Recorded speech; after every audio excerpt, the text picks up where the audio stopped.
جو لوگ خاص طور پہ جن کی تربیت دی گئی وہ لوگ پنجابی، بنگالی، سندھی اور پشتو زبان بولتے تھے. کوئی کرکٹ کے اگر کوئی صاحب ہوں فین تو ان کو پتا ہوگا، میرے علم میں تو نہیں ہے کہ وہ پاکستان کی کرکٹ ٹیم کون سی ہندوستان گئی تھی جس میں بیک وقت پشتو، بنگالی، سندھی بولنے والے کھلاڑی کھیلتے تھے. یہ تو خیر ایک الگ چیز آ گئی.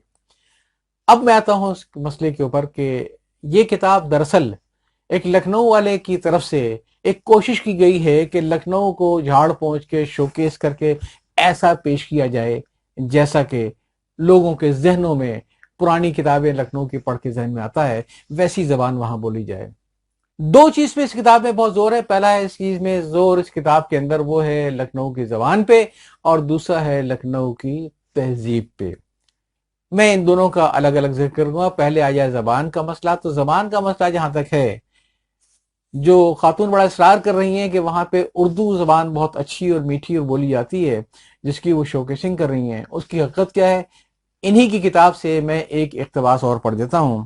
ابھی جب میں لکھنؤ گئی تو بدلی ہوئی زبان اور تہذیب دیکھ کر دنگ رہ گئی. جب کبھی لکھنؤ والے ایک دوسرے کو اپنے گھر بلاتے تھے تو کہتے تھے آپ ہمارے ہاں تشریف لائیے، آپ ہمارے گھر آئیے، ہم کو خوشی ہوگی.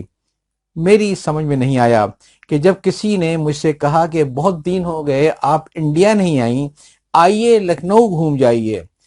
میں نے جواب دیا تھا کہ لکھنؤ کو کیا گھومنا، وہ گھوما ہوا ہے. وہیں پیدا ہوئے پلے بڑھے. جب لوگ پہلی بار لکھنؤ آتے تھے تو ہم لوگ ان کو ضرور لکھنؤ گھمایا کرتے تھے. مجھ کو نہیں معلوم تھا کہ وہ مجھے لکھنؤ آنے کی دعوت دے رہے ہیں، جو میں سمجھ نہ پائی. جب میں لکھنؤ گئی اس وقت کسی نے مجھ سے کہا کہ آپ لکھنؤ میں ہیں تو ہمارے ہاں بھی گھوم جائیے. تو میں واقعی گھوم گئی.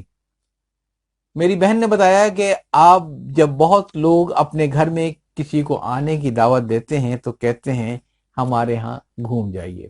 تو یہ تو آج کل کی لکھنؤ ہے جس کا مصنفہ نے ذکر کیا.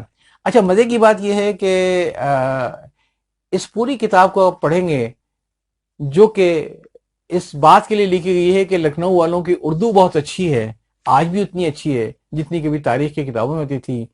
تو بڑی بدقسمتی کی بات ہے کہ 75 صفحے کی یہ کتاب یا کتابچہ انگریزی الفاظ کی بھرمار ہے. اس میں ایسے ایسے الفاظ اس میں انگریزی میں استعمال کیے گئے ہیں جن کا اردو مترادف موجود ہے، جن کا اردو ترجمہ موجود ہے اور زبان زد عام بھی ہے، لوگ اسے سمجھتے بھی ہیں. لیکن آپ دیکھیں گے اس میں گیمز ہے، اس میں پلین ہے، اس میں ٹرینڈ ہے. ایسے آپ کتاب پڑھیں گے تو آپ کو معلوم ہوگا کتنے زیادہ انگریزی الفاظ کی بھرمار ہے. مجھے جو اعتراض ہے وہ اس بات کا ہے کہ آپ جب کہ خود یہ کتاب آپ لکھ رہی ہے کہ لکھنؤ میں اردو کے بارے میں، تو کم سے کم اتنی پروف ریڈنگ آپ کو کرنی چاہیے تھی یا کسی سے کروا لینی چاہیے تھی کہ اس میں جو انگریزی الفاظ کی بھرمار ہے اس کی جگہ پہ کوئی اردو الفاظ لکھ دیا گئے. یہ کوئی میرے ساتھ اناڑی آدمی اگر کرتا جس کو نہ اردو آتی ہے نہ انگریزی تو بات سمجھ آتی ہے، لیکن یہ خاتون ان کو تو پروف ریڈنگ میں اور جرنلزم میں اور سب میں اتنا تجربہ ہے تو ان کو اس چیز کا احساس کرنا چاہیے تھا. اور مجھے امید ہے کہ جب دوسرا ایڈیشن آئے گا تو وہ اس چیز کا یقیناً خیال کریں گی. ایک میں بات اگلے آگے بڑھنے سے پہلے ضرور کہوں گا کہ جس چیز کو ہم لوگ نہیں سمجھ پا رہے ہیں کہ اردو بطور زبان زوال پذیر ہے. اس وقت اردو بطور بولی پھیلتی جا رہی ہے، پوری دنیا میں پھیلتی جا رہی ہے. بولی وہ چیز ہے جو کہ بولی جائے، سنی جائے، سمجھی جائے. زبان وہ چیز ہے جو کہ لکھی جائے اور پڑھی جائے.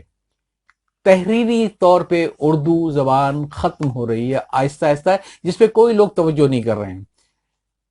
میں صرف دو حقائق رکھوں گا ہندوستان اور پاکستان کے بارے میں جس سے آپ کو اندازہ ہوگا کہ صورتحال کیا ہے.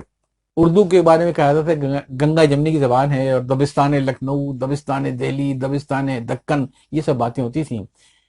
صورتحال یہ ہے کہ 2011 میں ہندوستان میں ایک مردم شماری ہوئی اور اس مردم شماری میں ہر ایک نے لکھ کر دیا کہ اس کی مادری زبان کون سی ہے.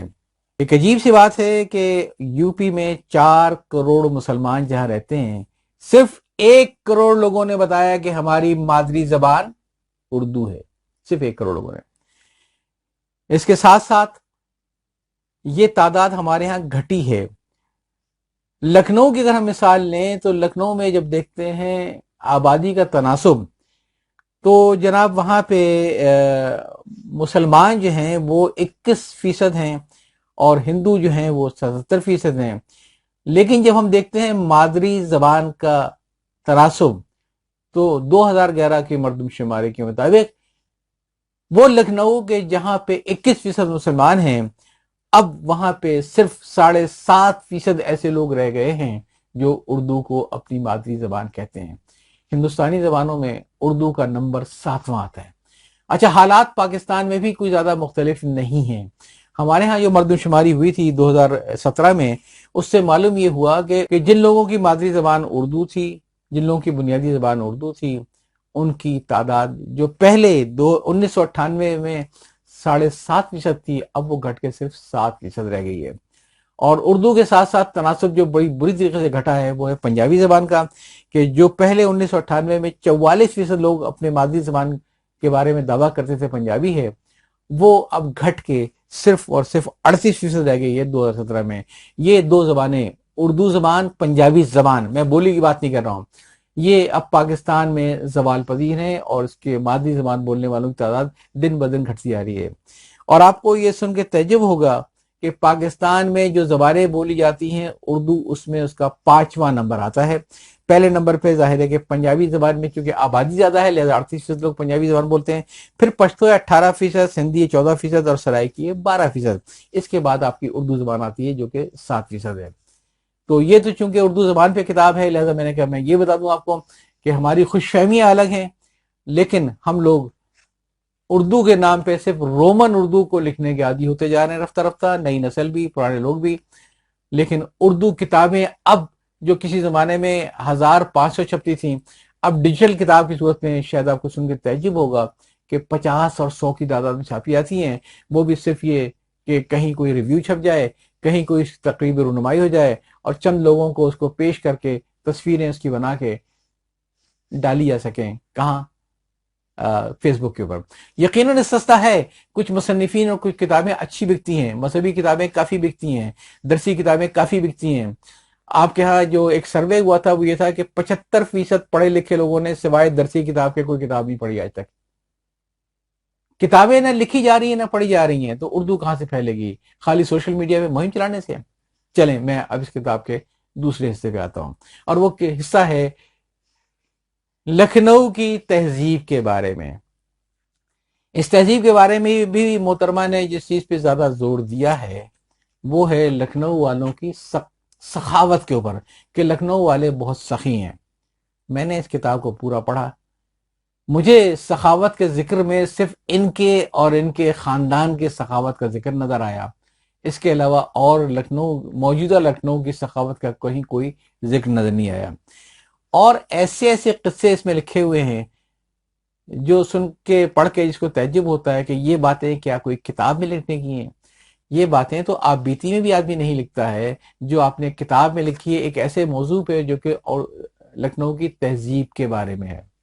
اس میں انہوں نے اپنی سخاوت کے ذکر کیے ہیں، اپنی والدہ کا ذکر کیا ہے کہ ایک پڑوس میں ایک بیوہ کے گھر انہوں نے راشن بھجوا دیا، اپنا انہوں نے ذکر کیا ہے کہ وہ کس طریقے سے ایک فقیرن کو کتنے پیسے دے دیے انہوں نے، کسی کو انہوں نے کیا امداد کر دی، اور کہیں گے میں نے بتایا نہیں کسی کو کہ میں نے کتنی امداد کی. وہاں بتایا نہیں کسی کو، یہاں کتاب میں پورا چھاپ دیا. میں، میری والدہ، میرے بھائی بھی بڑے عظیم، رکشے والے کو اینٹی ٹیٹنس کا انجیکشن لگوا دیا. میرے ماموں بھی بڑے عظیم، وہ ایک لائبریرین ہیں لیکن وہ لوگوں کو پکڑ پکڑ کے علاج کراتے تھے. ایک لڑکے کو بڑی ضرورت پیش آ گئی تھی، اس کا ہاسٹل کی فیس نہیں ہو رہی تھی تو انہوں نے اس کی کتابیں خرید لی لائبریری کے نام پہ، اور کتابیں خرید کے اتنا پیسہ دیا کہ اس نے تعلیم کا سلسلہ بحال کر لیا. میرا خیال ہے کہ یہ پوری کتاب اسی خاندانی سخاوت کے تذکروں کے لیے لکھی گئی تھی. اس کے ساتھ ہی میں اجازت چاہتا ہوں. اللہ حافظ.